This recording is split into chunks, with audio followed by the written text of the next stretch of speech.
Hello and welcome to Learning Access 2013. My name is Mike Henry and this is the second video from tutorial 1. In this video we are going to look at how do you start Access. We're going to look at it two different ways, starting Access as a program and also how we could start Access and open a database simultaneously. We're going to create our first database and then after that we'll take a tour of Access to make sure we're all on the same page with using the same vocabulary terms. So the first thing we're going to do is we're going to actually start Microsoft Access 2013. Now there's a couple different ways we can do this, and depending on how your machine is set up you might have it starting in different ways. So I'm going to show you a couple different ways.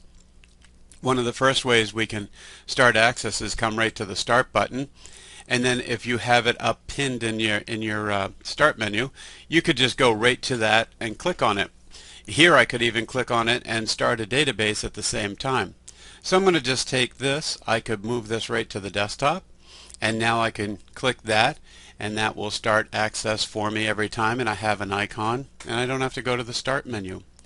Of course I can go to the Start menu, go to the All Programs, find Microsoft Office 13 and then find the Access icon here and click that. Any way you do it you can get Access started. Now, unlike starting Word or Excel, even PowerPoint, you can start those programs, put data into them, and actually print the data and never save the file. Now, Access is different because this is a database. You are going to need to create the database before you can ever put something in it. It's a way of protecting your data. So here we can see the front page here gives us a look. Now if I knew I was going to have a contact database, I wanted to track some people, I could just go here and use a pre-existing template that Microsoft has created, or if I'm tracking my to-dos. But in our case we're going to be creating blank databases. So in this case we're going to start, and the first thing that we're going to need to do is we need to name our database. So I'm going to call this we'll call this First Database, First DB. Now that's one of three key pieces of information that's required. You can see right here when I click on this Browse button, the next key thing it asks me is where do you want to save your database. And I'm going to put it here on the desktop so we can find it pretty easy here in a minute. And then the last thing is what type of file do you want to save it as. And we can do a back save to a much older version called 2000 format, or we can save it to the 2002 to 2003 format. But for everything we're doing now we're going to be working with the 2007 to 2013 format. So now that we've created those three pieces of information, where I want it, what its name is, and what it's going to be, I hit OK and I can hit Create.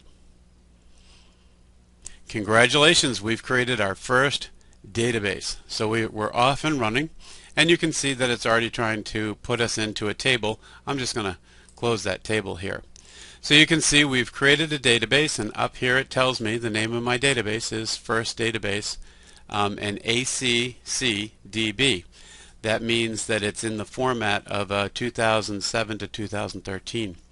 If you saw an MDB, that would be the older style format that stood for Microsoft Database. So this gives me all the features, and I've now started Access. Now I'm going to just close this. You can see right here on our desktop, here's our first DB, and we're off and running. Now I'm going to open up Access and I'm going to open up a database simultaneously. You'll see when I do this, this is Clinic, and this is the Clinic database. I open that up, and you can see right now I've opened up my database and I'm right into the Clinic. If I open the navigation pane I can see all the different things. So let's take a tour of a Microsoft Access database so we can get all our vocabulary terms down and make sure we're talking the same language and understand how to find things. So up here first where we have the Clinic, the database, it's telling us right now that area is telling us where our database is, but that area up here is called the title bar. So this area is the title bar. On the end of the title bar you have your normal min, max, and close kind of buttons. On this side of the title bar you have something called the quick access bar. Some people you'll hear the nickname called the mini bar. So this is using old style tools versus the new style of ribbon. Now down below here you can see where it says File Home. This area here is called the ribbon. This is new. Not quite as new as it used to be. This came out with 2007 and then 2010. So this is the ribbon. There's been some changes to the 2013 ribbon, and we'll see those as we go through this time. Now here, these are called tabs, and when I click on a tab, that takes me to things that are grouped about that particular tab. So if I'm trying to create something, I would click on the Create tab, and you can see I could create tables or queries, forms, reports, and macros. So it's been designed to bring all the particular functions into one area and make it easier for an end user to find this stuff.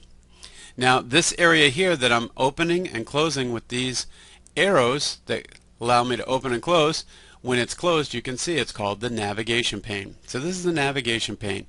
Now this is a tool for us as database gods. We get to play with the navigation pane.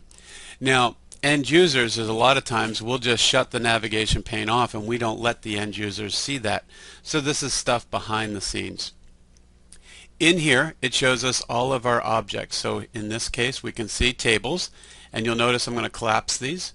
I can see queries, and I have the buttons to collapse, forms, and reports. So tables, queries, forms, and reports. Those are the four major objects in a database. We're going to be dealing with all of those. There's one object that we're not seeing right now, and that's this object here called a macro. So we'll touch on macros at the very end of our time together. But here we do have tables, queries, forms, and reports, and we are going to spend a good amount of time on each of those. As we've already found out, a table is what we use to store data. So in here you can see we're storing data. A query is what we use to ask questions of the database like we did before. A form is what we use to input information into a table, get information out of a table from a viewing point of view, or we can edit information in there. We also can delete if we've been given permissions to do that. And then lastly, we know our report is either an electronic or pre-printed report, which is taking the data that we have and providing information on some particular topic. Now down here where it says primary key, this bar right here is called the status bar. This red bar here is called the status bar.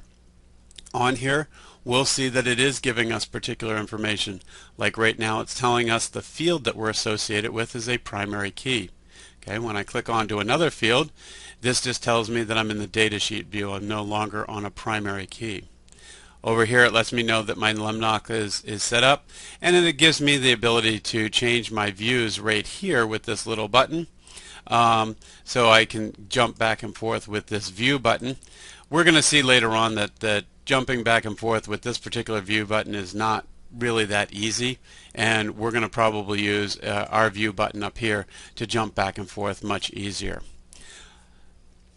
So this is just a real quick tour of Access 2013.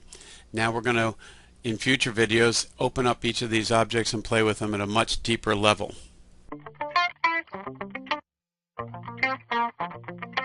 So in this video we learned how to start Access. We learned one of the key differences between Access and all the other Microsoft Office is that you have to name it and create a file location and type before you're ever able to start putting data into it.